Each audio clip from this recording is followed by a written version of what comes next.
เฮ็ดเวียกเฮ็ดงานนี่อันใดที่เจ้าเมื่อยเจ้าท้อมากที่สุดดำหน้าเกี่ยวเขา เป็นหยังคือท้อคือเมื่อย แบบ ก็ มัน รู้ แด สึก ด นะ ยังสินะแต่ก็ร้อนแบบมันยังบ่แล้วสินะก็อดเอา เอ้ย ทุกข์เลยทุกข์จนบ่มีทางเว้าความทุกข์ฮะจนตลอดถ้าปานนี้ แต่งอยู่แต่งกินเจ้าเฮ็ดเป็นบ่ กับพ่อได้เนาะ พอได้แม่นหยังยกตัวอย่างมาเอาครับ เพราะว่าตำบักทั่วหรือว่าแก ไล่ งห มา น่อ ทีละ ไม้ อย่างเงินเดือน 2,000นี่เจ้าเหลือเก็บเท่าไหร่เอาให้ขอถามหน่อยครับ ก็ประมาณ2-3แสนเด้อ2-3แสนกีบ 300 เด้อ บ่นอนตื่นสายบ่อายทำกินบ่มีเงินหน่อยบ่คอยวาสนานะครับผมกราบงามนะครับผมสบัดดีนะครับผม FC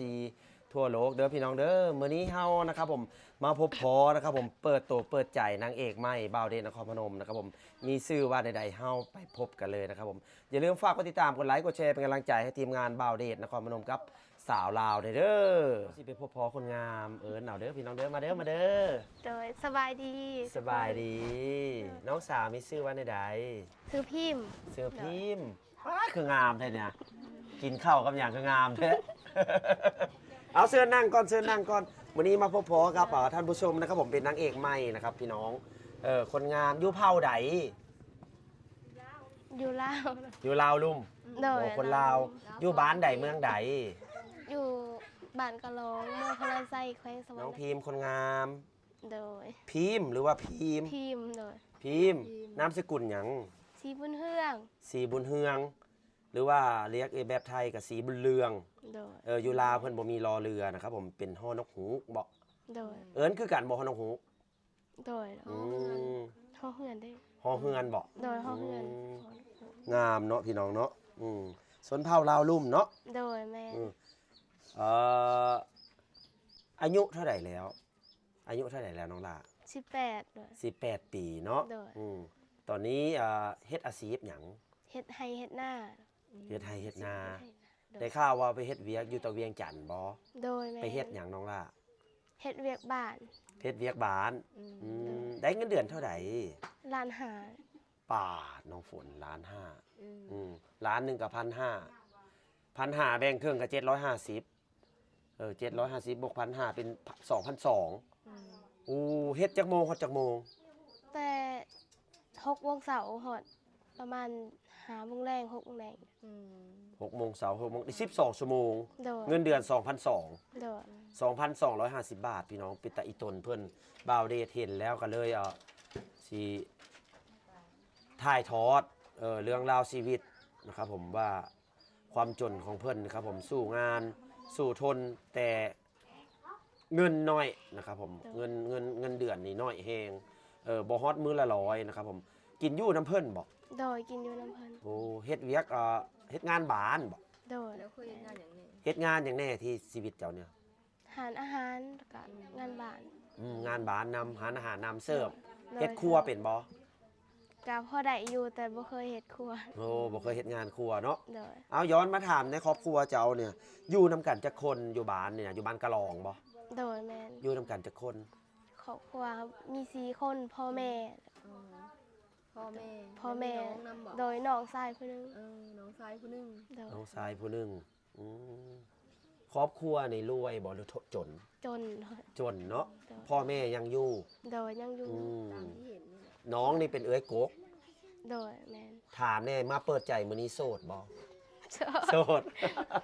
โอ้ยยิ้มงามขนาดพี่น้อง ไปเห็นแล้วก็ลงฮักคือบ่าวเดชนี่ละเห็นแล้วก็ยังมากพี่น้องเสียดายได้เนาะเสียดายงานที่เจ้าทำนี่ที่เว้ามานี่เหลืองานอย่างนี้ที่เจ้าเฮ็ดในชีวิตเจ้า อัน ที่ทำงาน โดยแบบ เว้ามาเลย อาหารแล้วก็อิหยังงานบ้าน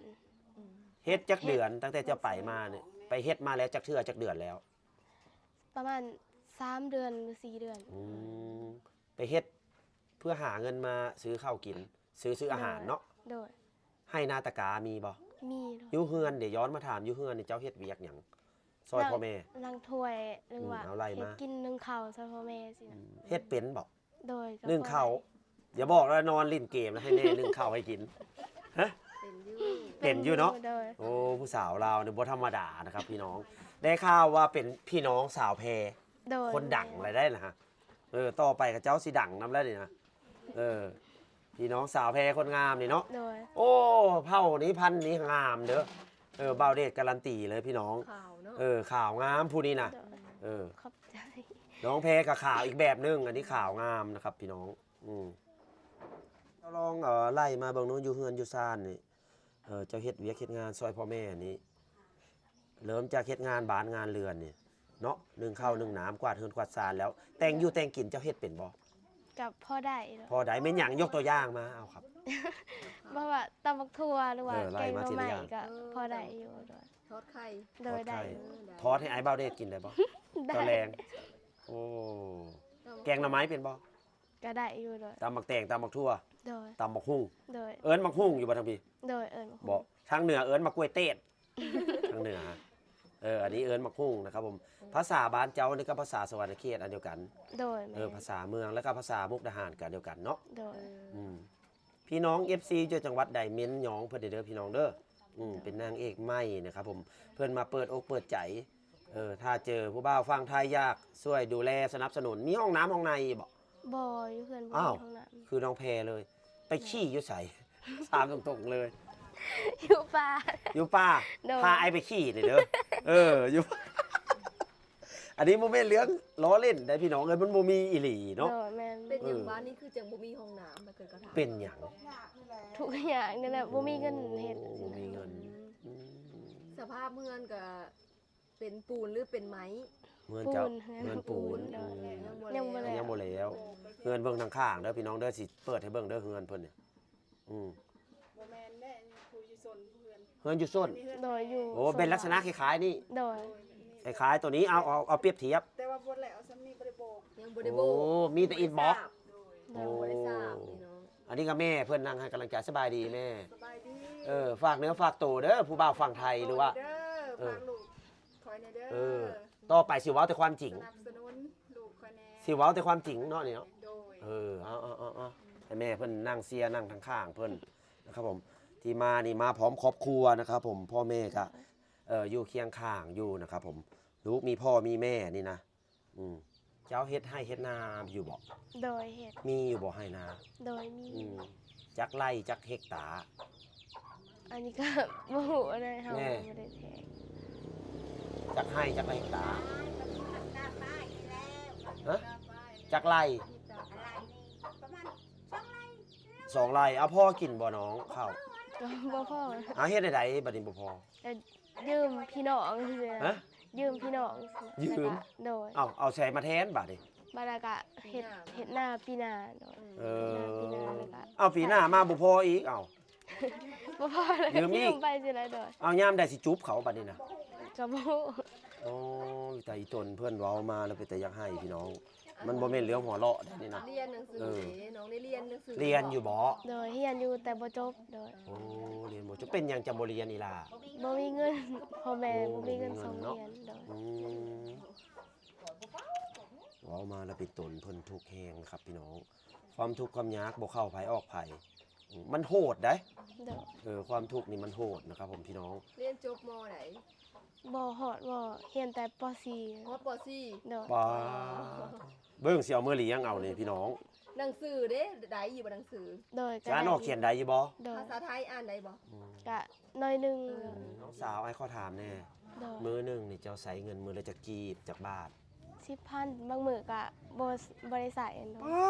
พี่น้องใช้เงินมือละ10 บาทนะครับผม ซื้อหยัง ซื้อพี่สังครับมันได้ซื้ออย่าง ก็ซื้อน้ำซื้อของกินสินะโดย ได้ซื้อคู่มือบอก ก็ถ้ามื้อใดมีก็บ่ได้ซื้อโดย ลำบากแห้งนะครับผมลำบากบ้านน้องเพนถือว่าแบบทางได้ถ่ายมานะครับผม น้ำ ลำบาก กิน แฮง น้ำใสนี่น้ำกินนี่หั่นเฮาซื้อกินบ่น้ำกิน น้ำกินน้ำดื่มเนี่ยน้ำกินเนี่ย โดยบางมื้อก็เอาอยู่น้องน้ำนะ โอ้ โดย อยู่หนอง เขาเรียกว่าน้ำสร้าง โดยแม่น้ำสา ไปเอาพุ้น โดย คือสิเฮาสิไปเอาต่อไปนี่เนาะ โดย ขี่รถไถไปเอากับน้องแพรนี่เนาะ โดย น้องแพรนี่เป็นเป็นพี่น้องกันเนาะ โดย พี่ลูกน้อง ลูกพี่ลูกน้องกันนะครับผม แล้วน้ำใสเด้ใส่น้ำ น้ำใสเด้ ก็ตักเอา ตักเอาอยู่ไส ตักเอาอยู่น้องคือกัน โอ้อยู่หนอง บ่ได้มีบาดาลบ่ได้เจาะบ่ บ่บางกะแบบเทื่อไผ่ดอกไผ่ดับอีหยังกะแบบหาตักเอา บ่ได้เว้าตัวบ่นี่นะ บ่ เว้าความจริง โดย เว้ามาแล้วเป็นตาอีตนเพื่อนพี่น้องผู้ใดคิดแบบเบาเดชเนี่ยคิดไว้ในใจแล้วนี่ครับผมอยากรับเพิ่นไปดูแลนะครับผมอยากรับอุปการะเบาเดชได้นี่นะในความรู้สึกของเบาเดชนะครับพี่น้อง เที่ยวใส่บ่ เคยไปเที่ยวไซบออยู่ลาวเนี่ย กะบ่ได้ไปไสก็มี มี แต่ แต่ไปทำงาน โดยมีแต่ไป อยู่เวียงจันทน์แล้วพักไทยเดี๋ยวฟังไทยเคยไปบอ บ่เคย เคยเห็นห้างบอ บ่ ห้างบิ๊กซีโลตัส กะ เคยเบิ่งใน โดยเบิ่งในโทรศัพท์ เบิ่งในโทรศัพท์กับในโทรทัศน์มีโทรทัศน์บ่อยู่เฮือน ตายแล้วโทรศัพท์ ตายแล้วเบิ่งในโทรศัพท์เอาเนาะ โดย ทีวีตู้เย็นเด้มีบ่ บ่มี บ่มีน้อยคนที่สิมีตู้เย็น โดย ถ้ามีแสดงว่ารวย โดย นี่แหละ มันต่างกันได้น้องฝนเลย รถรือด้จ้ะ รถเรือเด้น้องล่ะ รถกะรถจักรอีหยังเลย โอ้ โดย มีคันเดียว โดยรถจักรคันเดียว บาทถ้าเป็นแฟนบาวเดชซื้อให้แล้วผู้ละคัน อดเอาเด้อสิซื้อให้สบอเนาะเนาะรถมือสองเอาอยู่บนรถมือสอง โดยถ้า เดี๋ยวไอ้ถึกเล็กงวันนี้แหละ เบาหยอกให้สาวหัวพี่น้องขออนุญาตเบาหยอก ไป เพิ่ รั น บจ้างดำนาบ่ เคยไปรับจ้างดับนาบอ โดยเคย มันเท่าไหร่ มันก็วัน50หรือ70นั่นแหละโดย อ๋อถึกแทนน้องฝน ถือเลยค่ะ วันละ100 บาท บ้านน้องอ้นเท่าไหร่ แสนค่ะ แสนซาว อันนี้ครึ่งหนึ่ง โดย 100ประมาณ110 120พี่น้อง เจ้าดำเป็นเนาะ โดย โลกาเป็นบอยน้อง โด ลาย เป็น โลกามื้อละเท่าไหร่หรือว่าเป็นมัด เป็นมัด เป็นมัดเท่าไหร่ มัดหนึ่งกะประมาณบางคนกะจ่าง500มัด500กีบ 500กีบ600จังบาทหนึ่งเนาะโอนเนาะ630 บาทหนึ่ง500ประมาณ80 สตางค์บ่เฮ้ยมันแม่นบ่เฮ้ยป้าโลกาบ้านอายอาชิมาเอาเจ้านี่แหละให้แบบให้มัดละ 5,000โหลดอันนี้มัดละ500บ่ โดย ให้มัดละ 5,000เนาะมัดละ7 บาท 5,000กับ5 บาท7 บาท 6 บาท 7 บาท พี่น้องผู้ใดเคยโลกาเนี่ยมัดละ3 สลึงเนาะ สมัยตะกี้พู้นแหล้ว สมัยตะกี้บ่ฮอดบาทนะพี่น้อง เดี๋ยวนี้มันมัดละ5 มือหนึ่งน้องมีความสามารถโลกาได้จักมัด ประมาณกะถ้ามันลกหยะกะประมาณ10-20มัดจังซี่นะ สูงสุด โดย เด้ สูงสุดกะ30หรือ40 โอ้30 40บ่ฮอด50ซ้ำ โดย อ๋อ แดด สรุปแล้วมือหนึ่งนี่ถ้า100 มัดนี่80 บาท โดย ถ้า100 มัดนี่80 บาท น้องได้เครื่องหนึงก็40 บาท เอ้าคือสิได้น้อยแท้โอ้เจ้าก็เฮ็ดเนาะ เอาตามเพลงเฮาแหละ เอาตามเพลงครับป้าคนสวยคนงามแบบนี้ ถ้ามืออยู่กับแอร์บาเดตบ่ให้โลกาซ้ำนี่นะพี่น้องว่าใดๆเอาคอมเมนต์มาเบิ่งหนู เคยไปหากินดีกว่า โดยเคย หาอยู่หากินน้ำบานน้ำเมาเด้มีบอก โดย หาหยังน้องล่ะ หาหน่อไม้ ไล่มาทีละอย่างเนาะ โดย อืม หาหน่อไม้คุดจิรออหยังนี่นะโดย จิรอเป็นบ่ โดยเป็น หน่อไม้บ่ตำขาบ่ฮะ ตามป่าตาม หนามมันน่ะนะหนามก็แข่งก็ขาบ่ยาน พุดจุจีแหล้วเนาะ โดยแม่ ยานอย่างเดียวเด้ยานหยัง มีสิ่งที่ยานอยู่ งู งูกระยานโดย บ่กินบ่งูกินนี่บ่ตัวงู ก็กิน อ่า ถ้า โอ้สาวเพ่พระบ่กินงูเพิ่นนี้มากินงูได้เป็นน้ำกินงูนี่แหละจะงามนะ อาหาร สาวเพ่บ่กินงูมาเล อาย หารป่าเจ้ากินอย่างแน่อาหารป่า อาหารป่า เคยกินอย่างแปลกๆอยู่ อาหารป่ากินอย่างแน่ กระ กะ ต่าย กระต่ายก็เคยกินอยู่โดย เดี๋ยวให้น้องฝนสัมภาษณ์ต่อเด้ออย่าให้ฝนสัมภาษณ์ต่อเด้อ อาหารป่าของแปลกๆนี่น้องเคยกินอย่างแน่ กะถ้ามีกะกินเบิดโดย กระต่าย โดยเค งู ยกิ ก็ น กินบอก โดย งูอย่างนี้ล่ะ กะงูสิงอย่างนั้นนะ เคยกินเนาะ โดย เอ่อกะโหลกเด้เคยกินบอก โด กะ ย โหลก เคยกิน กะโหลกกะเต๋ โดย อืมแม่อยากอยู่ว่าของป่านะ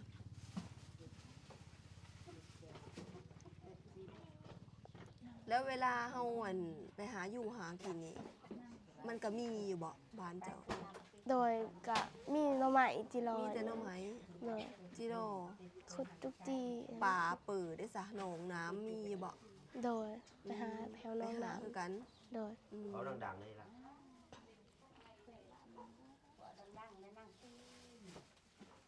แล้วก็ขาวเนาะคือคนบ่ได้เฮ็ดเวียกนี่แหละแต่เฮ็ดอยู่บ่เวียก โด น่ะ ยเฮ็ด อืมอยู่ลาวเฮานี่เคยไปเที่ยวใส่ไกลที่สุด ไปแต่เฮ็ดเวียกอยู่แบบอัตตปืออิหยังสิ โอ้อัตตปือ โดย เวียงจันทน์เคยไปบ่ โดยเคย เห็นได้ข่าวแม่ว่าเคยไปเอาลูกให้เพิ่นบ่ โดย เงินเดือนเท่าใด ประมาณ2 ล้าน กินอยู่กับเพิ่น โดย เอาน้องนี่ได้ โดย เอาเป็นบ่ โดยเอาเป็น เฮ็ดหยังแหน่ กะล้างถ้วยหรือว่าต้มข้าวให้น้องสินะ ต้มข้าวเอาน้อง โดย เบิ่งน้องจังซี่บ่ โดยแม่น ซ้ำแบบเพิ่นเอาไปเลี้ยงเอาไปอยู่ โดย น้ำเพิ่น โดย ว่าง่ายซะอยู่ได้จักเดือน กะ3 เดือนนี่แหละ2 เดือน สามเดือนก็เลยกลับมาบ้าน โดย บัดนี้อยู่บ้านมีหยังเฮ็ดบัดนี้นะ เฮ็ดให้เฮ็ดหน้าใช่ไหมโดยยามหน้า เฮ็ดให้เฮ็ดหน้า ก็โดย อืมเวลาเฮาไปตักน้ำนี่เฮาเอารถหยังไป เอารถไทยโดยรถไทย เจ้าครับเป็นบอก ก็ พอได้อยู่น้อยหนึงก็สิโดย ใส่กระตุกไปบ่เอา โดย น้ำสร้างเป็นน้ำสร้างบ่ โดย แสดงว่าในหมู่บ้านเจ้านี่ไปเอาน้ำในบ่อเดียวบ่ โดย เดี๋ยวน้องสิพาท่านผู้ชมไปเบิ่งเด้อทุกคนไปตักน้ำด้วยกัน ไก่อยู่บ่ โดยไก่อยู่ไก่อยู่ เป็นน้ำสร้างเนาะ โดย กินเป็นอะไรกินสิ้นแล้วบ่กินแต่น้อย โดยกินแต่น้อยจนใหญ่ เออ ยังไม่ยังเป็นนี่ กะ บางคนเป็นได้เนาะ โดยแม่นบางคนก็เป็นบางคนก็บ่เป็นโดย น้ำสร้างสมัยตะกี้เขาก็เคยกินได้สมัยแต่พ่อแต่แม่เพิ่นก็กินคู่กันแต่มันก็ สิรถ ครับบางบ้านเพิ่นเจริญแล้วเพิ่นก็บ่มีเพิ่นก็ได้ซื้อ โดย สินะแต่บ้านน้องนี่ยังกินอยู่เนาะ โดย คือบ่ซื้อน้ำกิน บ่มีเงิน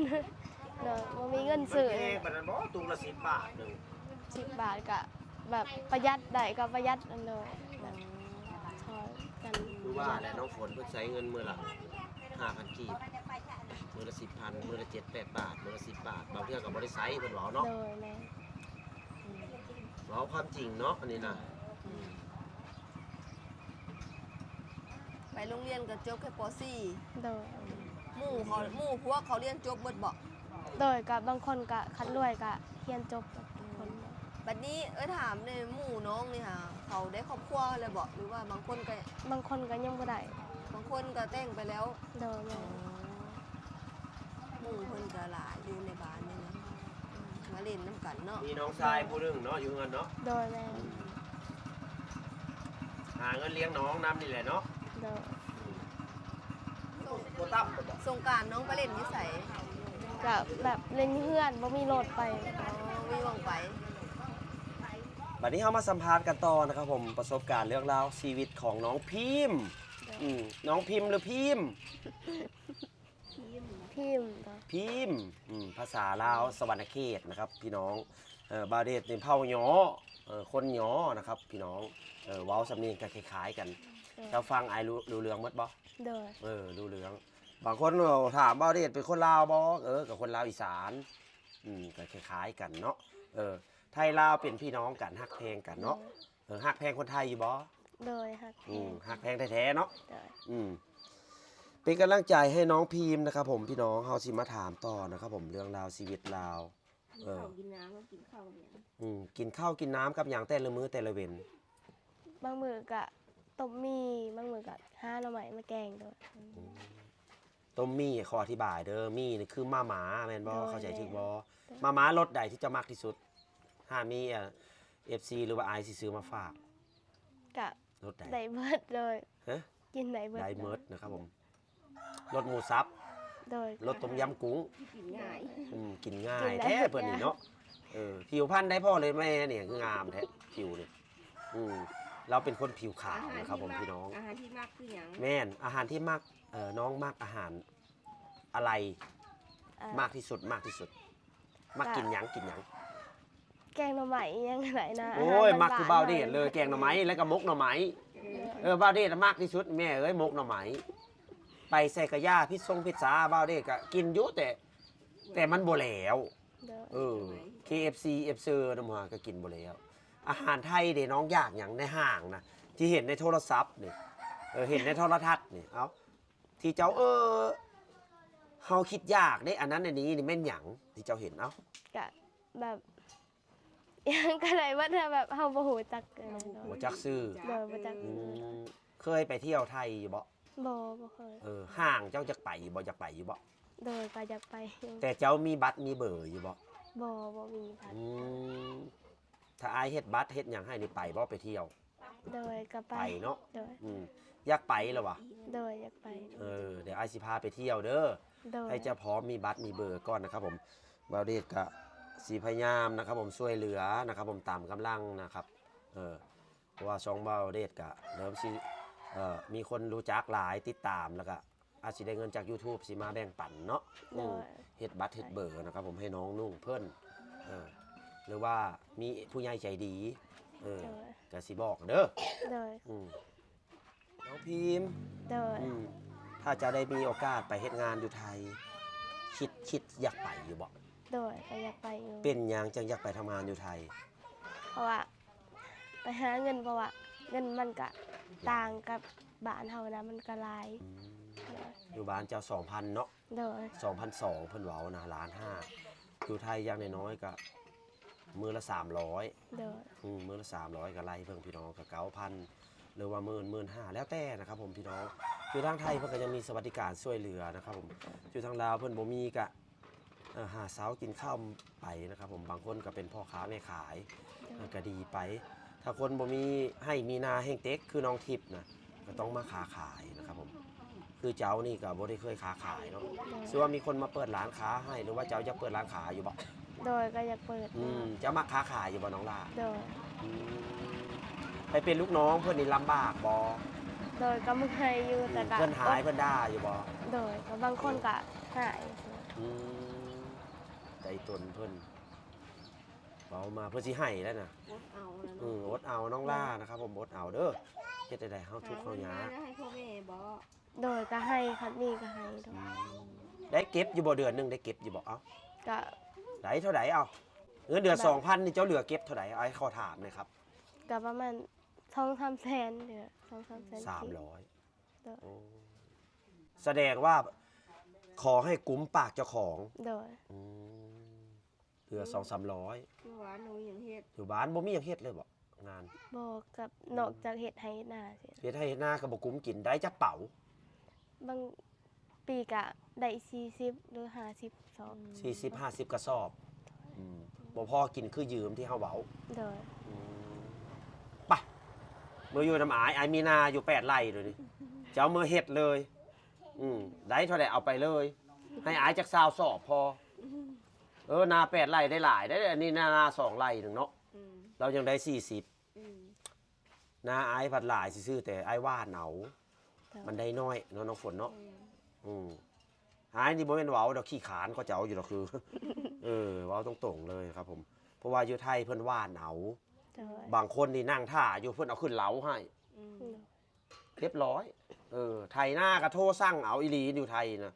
คู่มือนี่ไผเป็นอันนั้นแน่พี่น้องคอมเมนต์มาเด้ออยู่ลาวนี่แบบคนนี่ เยี่ยวให้ก็ เฮ็ดเวียกแต่น้อย เยี่ยวให้ไปขายให้พร้อม เกี่ยวไปขายให้พร้อม ได้แต่เงิน นั่งอยู่เฮือนอยู่เถียงได้อยู่ไทยบ่แม่นเว้าเอาในความจริงนะครับผมเฮือนไผนี่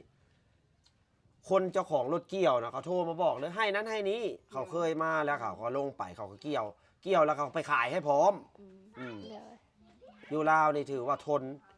สู้งานเป็นคนที่กตัญญูขยันนะครับผมบาวเดชก็สนับสนุนมักคนแบบนี้ครับพี่น้องคนใดมักคนแบบนี้มักคนขยันกตัญญูในเม้นมานะครับผม คอมเมนต์มาย้องเป็นกำลังใจน้องให้สาวลาวแน่นะครับผมน้องพิมพ์นะครับผมพี่น้องมื้อหน้าจักหน่อยพาไปเบิ่งเฮือนนี่เด้อ โดย ได้บ่ โดยได้ ไปเบิ่งเฮือนเลาะเบิ่งเฮือนเจ้าเฮือนซานใส่น้ำทรงน้ำสร้างอยู่บ่พุ่นมีน้ำประปาน้ำบาดาลบ่ โดยก็มีอยู่แต่ มีน้ำบาดาลสูบใสบ่ แบบเปิดไฟฟ้าโดย เปิดไฟฟ้าใส่ใดบ่ โดย ซัมเมอร์บ่คืออยู่นี่บ่ โดย โอ้คือกันดีแต่ยังมีน้ำดูดใสอยู่เนาะเพราะว่านี่มันบ่มีโคตรหินเจาะก็สิบ่แพงปานใดแต่น้องแพรนี่บ่มีน้ำบาดาลเพิ่นใส่น้ำลุงบ่นี่แหละน้องแพรเพิ่นนะครับผมของเรานี่บ่มีห้องน้ำห้องในเฮือนก็บ่ได้ปลูกกะโหลอยู่บ่ บ่ โอ้บ่ได้ปลูกกะโหลซีเมนต์ก็บ่ได้ทราบ บ่ มีแต่อิฐบล็อก โดย มีแต่อิฐบล็อกไฟฟ้ามีบ่น้องล่ะไฟฟ้าเฮามีบ่ โดยกะต่อน้ำเขาโดย แพงบ่ต่อน้ำพี่น้องบ่ไฟ โดย ใส่น้ำกันหม้อเดียว2คน2เฮือน โดย ค่าไฟแพงบ่ กะ40 50บางเดือนโดยคัดใส่หลายกะ 40,000จ่ายเครื่องหนึงบ่ โดยแม่ โอ้ น 40,000กับ60 บาททั้งค่าน้ำค่าไฟอยู่นํกัน โดย เพราะว่ามันบ่เป็นน้ำประปาน้องฝนเอามาแล้วเป็นแต่อีตนเพิ่นชีวิตจริงบ่นี่เนาะ โดย เอาเดชว่าทุกข์ตอนยังน้อยก็ยังพอมีหมอกินอยู่น้ำบาดาลก็มีส้วมก็มีห้องน้ำก็มีอาบน้ำก็มีบาวเดชได้ตอนยังน้อยได้30-40 ปีก่อนกูมือนี่เพื่อนบางคนห้องน้ำ3-4ผู้ใดอยู่ไทยแม่ห้องไผห้องมันคือน้องอ้นเมื่อเนี่ยก็ให้อยู่ห้องตั้งหากเลยนี่สาวฝนก็อยู่ห้องนึงอันนี้ก็อยู่ห้องนึงห้องน้ำก็อยู่คนละห้องอยู่ไทยนะพี่น้องเข้าใจครับมันบ่มียักษ์ใดอยู่เนาะ โดย ยักษ์ใดนั่นแหละไผสิบ่ยักษ์ใดพี่น้องมันบ่มีผู้มีแล้วก็ขอความช่วยเหลือแบ่งปันไปนี่แหละพี่น้องเอ้ยเบิ่งแยงกันไปไทยลาวก็ฮักแพงกันพี่น้องกันเด้อนะครับพี่น้องอันนี้แม่นไผ่เนาะ แม่เฒ่า สบายดี สบายดี ย่อมือสบายดีท่านผู้ชมเด้อ โอ้ยสบายดี ไม่เท่าเคี้ยวอย่างในปากนะคือปากสดปากแดงแท้ เที่ยวมาก เคี้ยวมากโอ้ แม่นแหละ มันเป็นโรคฮิตนิยมบ่ แม่นแหละ ถ้าบ่ได้เคี้ยวดิ ถ้าบ่ได้เคี้ยวก็บ่อยู่บ่ได้ งุดหงิด งงงี้ โอ้เนี่ยอันนี้แหละขนมผู้เฒ่ายาเสพติดชนิด แซวผู้เฒ่ากันเด้อพี่น้อง ยา เด้อ เสพติดเด็กผู้เฒ่า คือได้หลานสาวงามแท้ โอ้ยก็บ่ได้งามแล้วเนาะสบย ค่าดองแพงอยู่บ่ทางผี ค่าดองเฮาก็ประมาณ100,000 โอ้คือสิเว้าถูกใช่บาทนี่นะ มันถูกแล้วคนบ้านเอง บ่ คนบ้านเอง500,000 บาท เบาเดเสือยันเอา5คนอยู่แบบนี้ค่าดอง100,000นะสิได้เด้เนาะ ฉันอยู่บ้านบาวเดชหันประมาณ300,000พุ่นละลูกเอ้ย 3-5 น้องฝนนี่500,000บ่ได้ อืม คำอีก5 บาท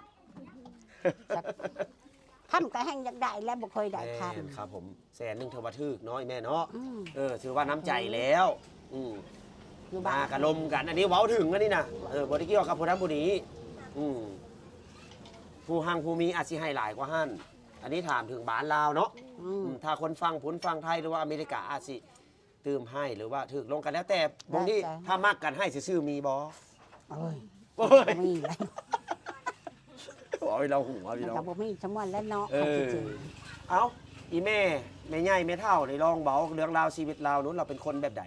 การันตีความดีเราแบบใดฮะนะที่เราเอามานี่เป็นความแท้เมิดบ่ ความแม่นนี่ละ อืม ของเรา เอามา เราเป็นผู้เหตุเขาก็อยู่เฮือนเขาบ่ได้อยู่นำแม่ ค เฒ่า รับให้แม่เอาเว้าเบิ่งนี่ทำเห็นในหูในตา ตามเห็นในหูในตาก็อยู่เฮือน เป็นคนดีคนจบอีหลีบ่ จับดีอยู่ดอก บ่ได้ไปเที่ยวไปลิ้นไปล่ำกลางคืนบ่ ไปอยู่บัดไปเป็นบุญเป็นทาน เป็ ก็ น ไป งานผมก็ไป เนาะ ถือว่าเป็นคนดีธรรมดา อืม บ่แม่นติดผู้บ่าวซ้ำๆน้ำกลางบ้านบ่ บ่มีผู้บ่าวดอกลูก บ่มีแท้ น้องพิมพ์นี่บ่ บ่ มี ได้ ผู้ ตัว บ่าวบ่ได้ ตัวออกซื้อได้นี่นะ อ่ะก็เอาเชื่อแล้วเนาะคะแนนบ่มีก็ว่า อ บ่ อก มี กองเฮงเว้าความแท้เนาะ ว่าความแท้ ยานเพิ่นเว้าเพิ่นนินทาเนาะอีแม่เนาะนั่นแหละ ครับ อยู่เฮือน แล้วก็ เว้าเลยเอา ไป จบ รับ แล้วดี จ้าง บ่ ทำงาน อืม ยังบ่ได้เคยไปจักเทื่อไทยไปตั้งแต่เวียงจันทน์ไป ไปเวียงจันทน์ก็ไปอยู่แต่บ่อนทำงานไปทีมไว้หันก็อยู่แต่ในหันแล้วก็บ่ได้ไปเที่ยวทางใด จักไปใส่ แล้วก็ไปจักอีกเวียงมันกว้างแล้วมันห้อมก็ยังบ่เห็น อืม อืม ยังบ่เปิดหูเปิดตา บ่ อืม บ่เคยไปจักเทือ เงินเดือนหน่อยก็คือให้ไปซะ เอาแล้วบ่ไปเฮ็ดได้ฉันแต่ เบิ่ง ปาน ดี นั้น แม่ ก็ เบิ่ง เนาะ ดีเออ ก็ไปแล้ว เงินเดือนน้อยก็ต้องไป พอ อย่างน้อยๆก็กุ้มเจ้าของ ได้กลุ่มเจะของ ดีกว่าอยู่ เ เฮือนแล้วให้พ่อแม่เลี้ยงตื้ม อันนี้ก็ไปอยู่พ่นกับบางเทือกับแม่ก็พากเงินไปให้บ่มีเงินเด้ เป็นอันนั้นบอก อืม มันบ่พอกิน มันบ่พอกิน ถ้าเบาเดชเห็นนี่จกเงินให้แล้วจะพูดมันบ่เห็นกันเออตอนนี้เห็นแล้วก็สิให้ ฝาก อยู่ เงินมาให้พากไปให้ลูกเช้าช่องเทือเด้จะไปเวียงกับหากะมานี่ อืมเป็นแต่อีตนเพิ่นเบาเดชเห็นแล้ว โอ้ ก็ ย มาเห็นน้ำน้องแพนี่แหละมาน้ำน้องแพแสดงว่าบ้านนี่ทุกข์ยากเฮง ไปน้ำทุกข์ ถือว่า น้ำยาก ลำบาก แล้วเบาเดชเอ้ย ครับ สิเฮ็ดให้ได้ทุกข์ยากไปได้เท่าใดก็เอาลูกเอ้ย ไว้ง่ายผู้ใดมีห้องน้ำถือว่ามี อืม บ้านนี่ ไปได้ ฮะ ห้องน้ำ ถือว่ามี แล้ว พ ก็ อ คนนั้น มี ก็ดี พอมีเนาะ พอไปได้ พอไปได้แสดงว่าถ้าบ่มีห้องน้ำแสดงว่ายังอด กัน ยา บ่ กอ มี ยู่ ก็ไปเข้าป่าพุ่นแหละ เข้าใจว่าเพื่อนคนมีเงินน่ะนะ เพื่อนก็มีแด้ แสดงว่าเพื่อนมีอยู่อืม มีบ่ปลาตัว ป่ามีอะไร ไปเข้ อีล่า ปลดิ พาไอเด็กไปขี้เด้อบอกว่าพี่น้องกินข้าวอยู่ขออภัยเด้อไปขี้อยู่ใสสิตามไปอายนี่แหละสิพาไปเฮ็ดนำมา ไปได้อยู่ป่าพุ่นแหละ อืม มันมี ใส่ ป่า อีแม่ใส่ไหมอย่างแกงขี้ ไม่ยาคิว เว้าไม้ติ๋วเบ้าเด็ดใส่ไม้พะลาย ไม่ติวบ่ได้แล้วอย่ามันทางโกด อีหลีอันนี้ ไม้ ฮะ ยาคิวก็คือไม้กระสาง โอน มัน ใส่ไหมอย่างแกง แล้ว ขี้สมัยตะกี้ ไม้กระสางบ่แม่ บ่แล้วบ่มี อีหลีไอ้แกงเอาไม้แกงได้ ไม่แต่ไม่ยาคิวแล้ว ได้ นี่น้องโอนกับน้องท่าอยู่นี่พี่น้อง ไม้ยาคิว ไม่ยาคิวหักมาแล้วก็แกงก้น แม่น อ่า เว้าความจริงพี่น้องขออภัยเด้อผู้ใดอันกินข้าวอยู่เนาะขออภัย อันนี้คือเว้าทายทอดชีวิตจริง บ้าวเดชก็เคยไปให้ไปหน้าแบบเจ็บปวดท้องก็แล่นเข้าป่า แลนเข้าป่าก็มันอยู่ใกล้มันก็ไปบ่ฮอดมันเถอะก็ขี่ย้ายไปแล้วแหละมันไปนำบ่ทัน ขี้ยายไปเนาะ เจ้าของ อีแม่เดี๋ยวตลก กลางคืน เอ้า อีหลี กลางคืนก็ไปลงข้างหน้าพุ่นแหละ ยานเอ๊ะคนไปเห็น ยานเนี่ยจ้ะ เขาไปก้า เฮ้ย ยานในกลางคืน บ่ เขาไปการก็ยุ้มขี้ไว้ละยุ้มไว้นำ บ่ย่านกลางคืนเคยแหละอยู่บ้านเองแล้วบ่ย่าน มันบ่มีผู้ใดเฮ็ดหยังดอก อืม บ้านนอกบ้านนาบ่มีโจรผู้ร้ายดอกเนาะ บ่ย่าน คนในบ้านเฮาเนาะ ฉันว่าไปบ่อื่นหักกะย่านทั้งหมดแล้วในบ้านเอง แม่น ก็บ่ย่านแล้ว เอาตัวแรงแล้วพาไอ้ไปขี้เด้อไปหมด ไป แก๊งนี่ ไปหมดแกง เลี้ยงกันเลยข้างหน้าไปข้างหน้า มั มัน น บ่ปวด มาแรงแล้วไป ค่อยบ่ปวด แล้วสิขี้ลงมาน้องฝน บ่ค่อยบ่ปวด อ้าว ค่อยสิไปอดไปขี้อยู่ได้ อันนี้เป็นความจริง ความจริง อืม แล้วก็บ่ได้ว่าไปอีกว่าความจริง อีแม่ โลก ผมสิ ถูก เว้าให้ฟังเด้อที่เจ้าใช้ชีวิตตอนนี้อยู่นะสมัยค่อย30 ปีก่อน ค่อยใสแบบนี้ ตอนนี้ฮะบ่มีบ้านค่อยนะอยู่ไทยอยู่นามีห้องน้ำหมดอยู่ไทยนะต่าง แม่ กัน นขนาดอยู่ให้อยู่นา มีหมด แต่เจ้ายังย้อนหลังไป ตอนเบ้าเดชน้อยเบ้าเดชก็40ปลายแล้ว ตอนอยู่ป .5 ป .6 ผู้ได้น้องฝนเลยป .4 ป .5 ป .6 ก็มีแล้ว30ปลายปีได้แม่เอ้ย แม่ เทียบบ้านค่อยนี่นะเจ้าใช้ชีวิตอยู่ดีนะ อืม ย้อนหลังไปพุ้นครับ พี่น้องว่าเดนครับผมเป็นตาอีตนเพื่อนนะครับผมมันโมเมนต์เหลืองหัวเราะในความเป็นจริงมันหัวเราะบ่ได้มันเป็นเศร้าได้นี่นะพี่น้องเอ้ย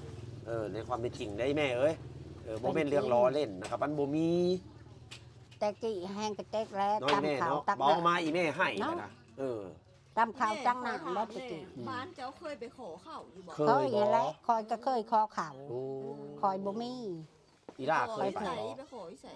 ไปบาดใดมีก็ไปแล้วคอไปเขาหายเทือละถ้วยเทือละได้กามา ไทยอยู่บ่ บ่แล้วบ่เคย อีแม่หันมาเบิ่งผู้ชมดิบ่เคยแล้วไปไทยบ่เคยไปขอเขาน้ำบาดนอกขอกตาน้ำห้างบาดไกลๆเคียงๆนี่แหล้วเนาะ แถวบ้านผมมันไกลลาว ผมอยู่แถวท่าพนมแถวเรนูนครเนี่ยพี่น้องฝั่งลาวเนี่ยแถวนั้น ไปขอฝั่งบ้านค่อย ขี่เรือหางยาวไปก็ย่างแล้วผมให้ตลอดเทื่อละคู่อีแม่ให้นะเห็นใจกัน อันนี้บ่ แต่ มี ทุกเจ้านี่มันไก่ อันนี้หามันไก่ มันไก่กันคอแถวบ้านเฮา นี่ มัน เด้ บอก เขาให้ โอ้เทื่อละจอก เขาชาด อยู่ลาวมันบ่คือไทยเด้มันก็ยังทุบคือกัน ถูกเด้ ขอ ตะ ผู้ คน บ่ ก็ มี ถู คื ก อกัน เนาะ อืม ไปขอเฮือนหลังนั้นก็บ่มีหาพอได้กิน เออ พอ เขาก็บ่ให้ จุจอดแล้วหมู่ก็แก้ไขเทื่อละถ้วยชำนี้ เมื่อยเธอบอกไปขอข้าว ก็เมื่อยแล้วเนาะย่าง เออ ย่างเนาะ ใจตุน ย่างไปได้บ่ มัน มี โม ร เมน ถ เรื่อง บ่ บัน มี เทิ ยาง ได้ดิ เดี๋ยว เนาะ นี้ มัน ฮะ โมเมนเรื่องม่วนได้ เดี๋ยว เนาะ นี้หันมันมีรถไถไข่แดง รถไถ ได้รถไถ รถไถคันหนึ่งคันเท่าไหร่แม่ คันเท่าไหร่ บ่ฮู้แลแม่ ได้ ก็ ข่าว บ่เค ว่าย ไผ ซื้อ มีรถไถถือว่ามีเงิน บ่เคยซื้อรถไถ บ่เคยซื้อ แล้วบ่ฮู้ ฮอดเลี้ยงสลองผู้ได้เลยรถไถแม่นบ่แม่นบ่อีล่ะฮอดผูกแขนให้รถเลี้ยงสลอง ซ้ำในรถยนต์ ซ้ำในรถยนต์ นั่นแหละ ถือว่าได้แข้งได้ขา โอ้ยได้แข่งได้ขาแล้วได้รถ แต่อีตนน้องนี่อายเนี่ย ผู้บ่มีก็บ่มีเดี๋ยวนี้ บ้า ก็ดี อาย ผู้ สิ บ่ ซื้อ มี เล็กงวันนี้หัน ผู้ ถือ บ่มีรถก็บ่มี อาย ได้ สิมาซื้ คู่ อ มือ รถ นี่ก็ดี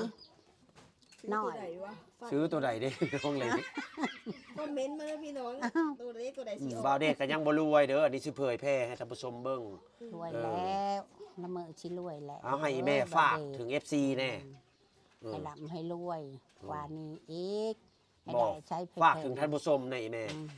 ที่เว้ามานี่ทุกข์ยากแฮงซำใดเอาฝากเลย ทุกข์เลยทุกข์จนบ่มีทางเว้าความทุกข์ฮะจนตลอดถ้าปานนี้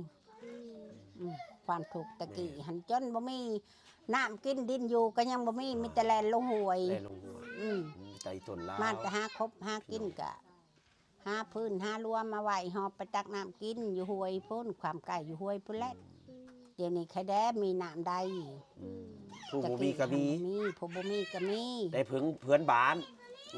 กะหารค่าไฟเอา อืม ก็ซอยกันแหละเนาะ ซอยกัน เอื้อเฟื้อกัน คือลูกเดี๋ยวนี้ก็ยังบ่มี อ่า สองเฮือนสามเฮือนก็ใส่ ใส่อันหนึ กั งหม้อไฟก็ใส่อันหนึง นั่นแหละ ต่อไฟนี่หม้อหนึงแพงบ่อีล่ะ แพงหั่นแหล้ว เท่าใด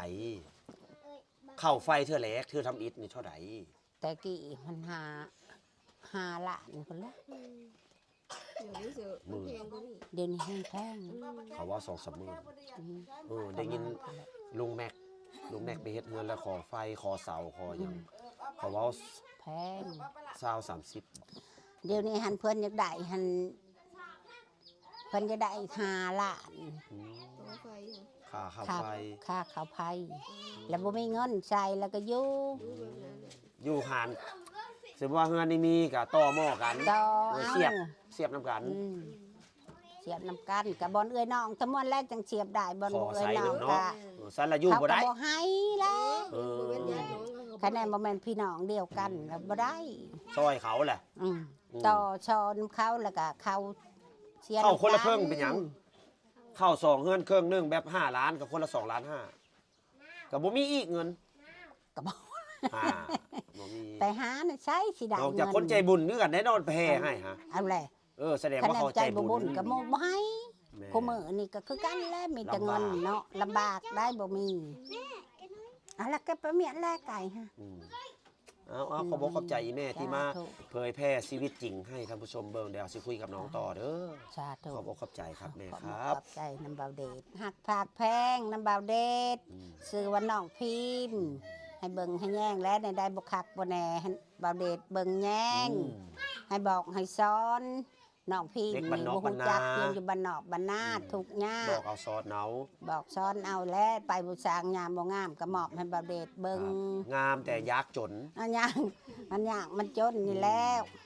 งามมันงามอยู่ดอ เรา ก ยิ้ม งาม งาม จะฮู้ งาม เนาะ งามอยู่แต่ทุกข์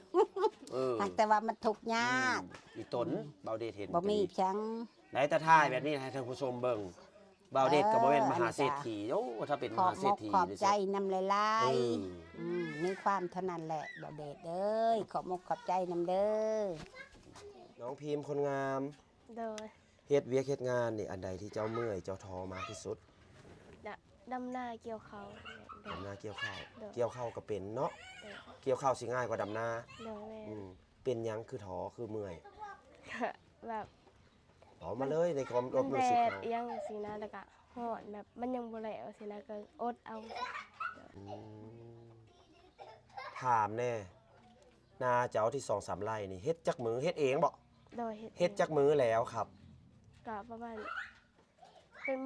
บางปีก็เป็นเดือนพุ่นแหละแล้ว โอ้ย เฮ็ด2 คน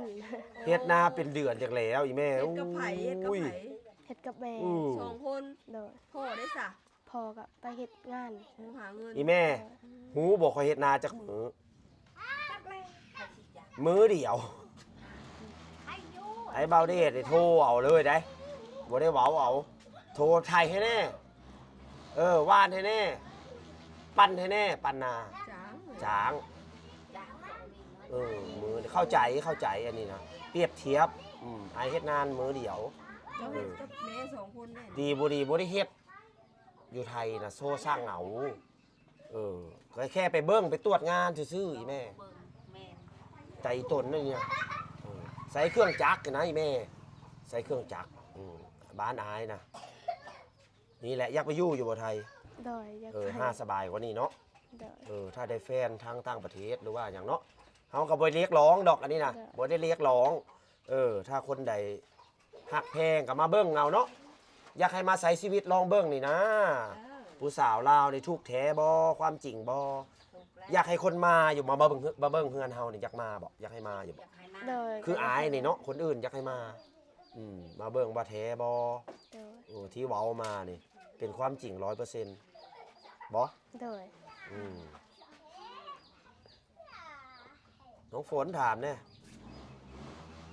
เอาพี่น้องนะครับผมเดี๋ยวน้องเพื่อนสิพาไปเบิ่งบ่อน้ำบ่อในนะครับผมที่เพิ่นใสกินหรือว่าใสอาบนะครับผมน้ำแบบใดสีขาวๆนั้นบ่เพิ่นกินได้บ่แล้วให้เพิ่นกินให้เบิ่งนะครับผมบ่หรือว่าเพิ่นเว้าเอานะครับผมไปเบิ่งเพื่อนน้องแพรหรือว่าพี่น้องเพิ่นนะครับเพิ่นกินอีหลีนะครับผมบ้านนอกบ้านนาเฮาสิตามติดชีวิตสาวๆนะครับผมอยู่บ้านหยัง บ้านกะลอง บ้านกะหลองนะครับผมเมืองพระลานไซแขวงสวรรณเขตนะครับผมพี่น้องสุดท้ายนี้นะครับผมอยากให้สาวพิมพ์นะครับผมฝากถึง FC นะครับผมฝากหักฝากแพงให้เพื่อนเว้าเองนะครับผมพี่น้องว่าเพื่อนสิเว้าอย่างถึงท่านผู้ชมเนาะ โดยฝากทุกคนฝาก FC FC ทุกคนฝากหักฝากเพลงน้องพิมพ์เลยเด้อทุกคนแล้วก็ขอฝากติดตามชีวิตน้องกับบาวเดชตั้งแต่วันนี้เป็นต้นไปแล้วทุกคนขอฝากแล้วก็ FC ทุกคน FC ใหม่เด้ออีหยังก็โดยใครอยากมาลินอยู่เฮือนก็มาได้เด้อทุกคนเด้อ มากับอาย มากับ มา ไอ้ บุกจัก บาว ทา เด ง ชเด้อ แม่นเอามือนี้ก็ขอจบคลิปเพียงแค่นี้นะครับผมขอกล่าวคำว่าสุขสบายดีกินข้าวเซฟนอนรับฝันดีเด้อสบายดีบ๊ายบายอันนี้รับฝันดีแล้วทั้งที ฮัลโหลสวัสดีครับ ผมชื่อบ่าวเดชนครพนม จะขอนำพาทุกท่านไปเที่ยวชม ประเพณีวิถีชีวิต เที่ยวล่อไปวันๆมีเธอ มีฉันสบายใจ